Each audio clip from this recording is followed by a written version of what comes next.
एक 23 वर्षीय लड़की, बेहद खूबसूरत, लंबे काले घने बाल, जो एक बार उसे देख ले तो उसकी खूबसूरती का कायल हो जाए, लेकिन जब कोई उसका पूर्ण रूप देख ले तो उसे दुत्कार दे।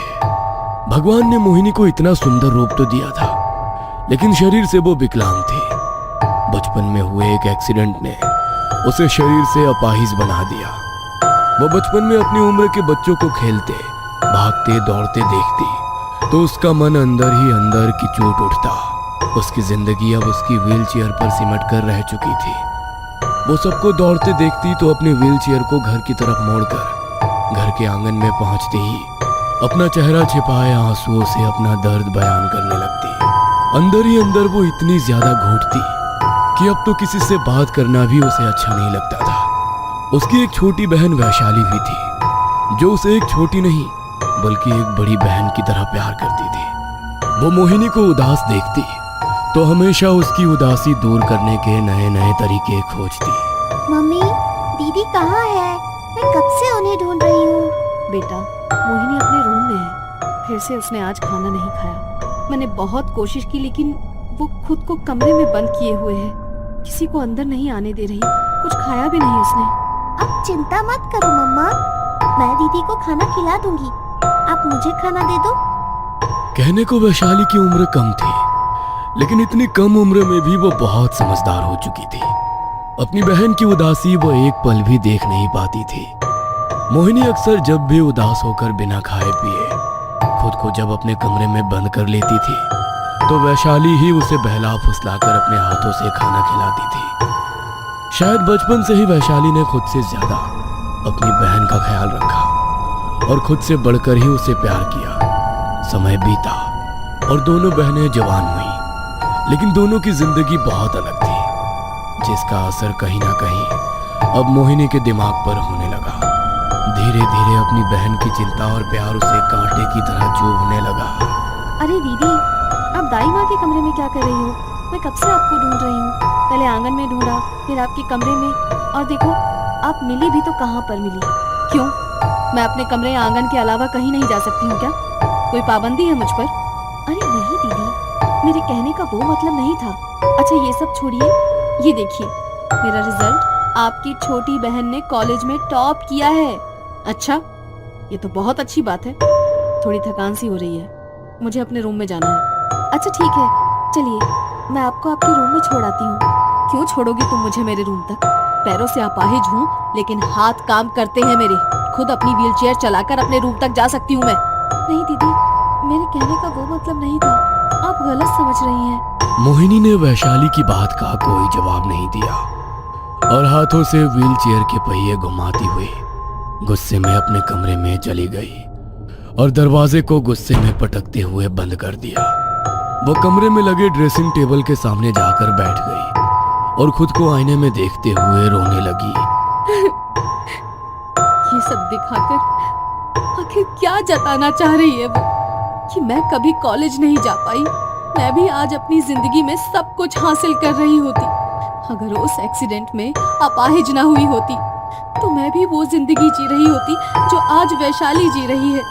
लेकिन मैं ये जिंदगी अब और नहीं जी सकती। या तो अब मैं इस जिंदगी को खत्म करूंगी, या किसी भी तरह वो सब कुछ हासिल करूंगी जो उसके पास है, चाहे उसके लिए अब मुझे कुछ भी करना पड़े।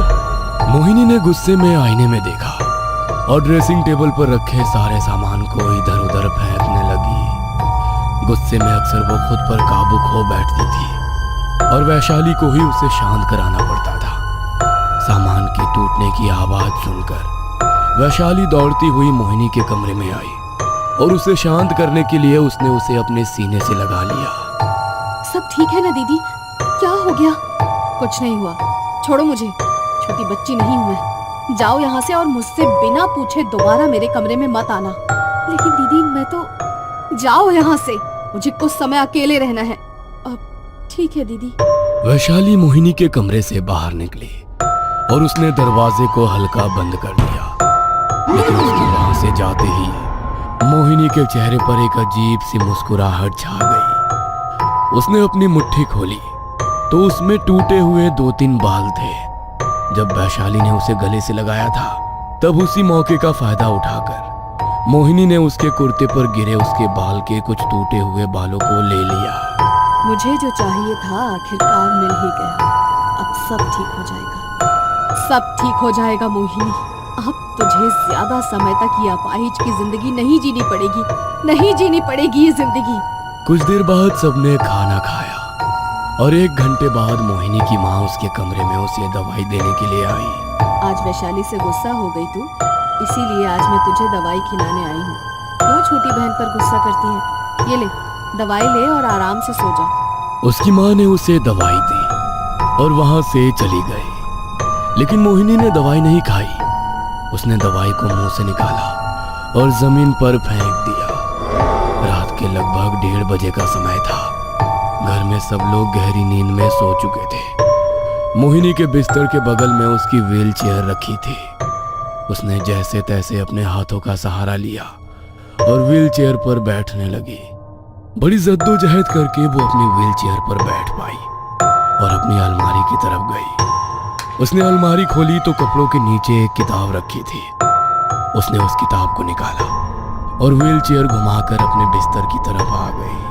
बस कुछ रातें हैं तुम्हारे पास वैशाली, उसके बाद मैं सब खत्म कर दूंगी। उसने उस किताब का एक पन्ना खोला और वैशाली के सर से उसने जो बाल निकाले थे उस किताब के एक पन्ने के बीच रख दिए। अगले दिन वैशाली कॉलेज से घर आई तो मोहिनी बड़ी ही खुश हॉल में टीवी देख रही थी। अरे वाह दीदी, आज तो आप बहुत ही खुश लग रही हो। तो क्या ना रहूं मैं खुश? खुश रहने का अधिकार क्या सिर्फ तुम्हें है? आप हमेशा मेरी बातों को गलत क्यों समझती हो दीदी?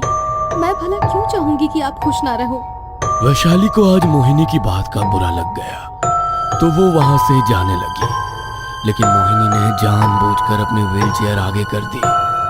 वैशाली उसकी व्हील चेयर से टकराकर गिर गई और उसका सर वहां पर रखी टेबल से जा लगा।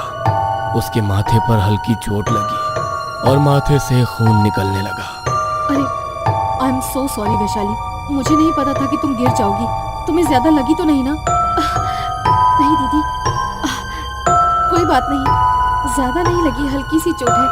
आप बैठो, मैं अपने माथे पर बैंडेज लगाकर आती हूँ। वैशाली अपने माथे पर बैंडेज लगाने अंदर चली गई और इसी बीच मौका पाकर मोहिनी ने टेबल पर लगे उसके खून को अपने रुमाल से साफ कर दिया और सीधी अपने कमरे की ओर चली गई। उसने वैशाली के खून से सने उस रुमाल को अपने ड्रॉअर में रख दिया और रात होने का इंतजार करने लगी। रात को सबने खाना खाया। वैशाली उसे उसके कमरे में छोड़कर गई। मोहिनी आज बार बार घड़ी की तरफ ही देख रही थी। घड़ी में जैसे ही रात के 12 बजे उसने अपनी अलमारी खोली और फिर से वही किताब निकाली और अपने ड्रॉअर से वैशाली के खून से भरा रुमाल निकालकर उसने उस किताब के साथ ही अपने रूम की ड्रेसिंग टेबल पर रख दिया।